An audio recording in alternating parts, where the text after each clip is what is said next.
we could mention, but I did play a little bit of a game with Dan Rosen, and I thought it went really well with what he talked about and kind of the conversations it opened up.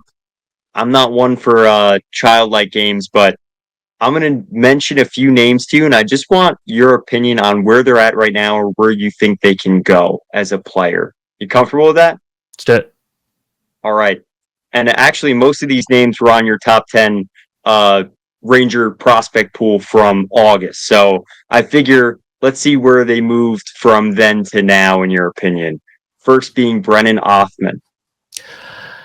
Oh, man, that's a guy that I've watched for years. Like I think the first time I watched him play, he was 13. So like a guy that I've Wow. really liked, a guy who's very tough to play against, and I feel like I want to see more. We haven't seen that big improvement year to year. You see those flashes of skill, but between some missed time this year, not producing at an incredible rate, like I want to see that big step. Do I think he's still got some NHL potential or in the future there? Yeah, I do. I just want to see him go out there and dominate shifts in a way we just haven't seen. Adam Edstrom. Just a solid around guy, like more of a depth piece, I think, but he's smart. He's tough to play against. And again, you're looking for guys like that. Did you expect him to be in the NHL? No, I don't think anyone did, to be honest. Okay, so he's a diamond in the rough. EJ Emery. Love EJ Emery. He's one of my favorite prospects in hockey, and it's because he can go out there and play with these really skilled guys. Like we saw him with Cole Hudson last year, and I thought he was just fantastic at just simplifying things, where Hudson was the one going out there and rushing the puck and trying to do things. Emery's like, all right, I'm going to just be a bulldozer, knock guys down. You try coming near me, I'm going to take that space away. Really good skater. I thought he could have gone even higher in the draft. So I do like EJ Emery. All right, Brett Berard.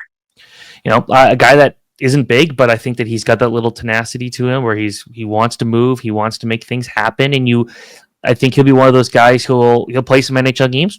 Maybe not a ton, we'll see, but I think that there's a guy there who is a bit of aggressive. He's got a good motor and can play an energy role. Adam Sikora.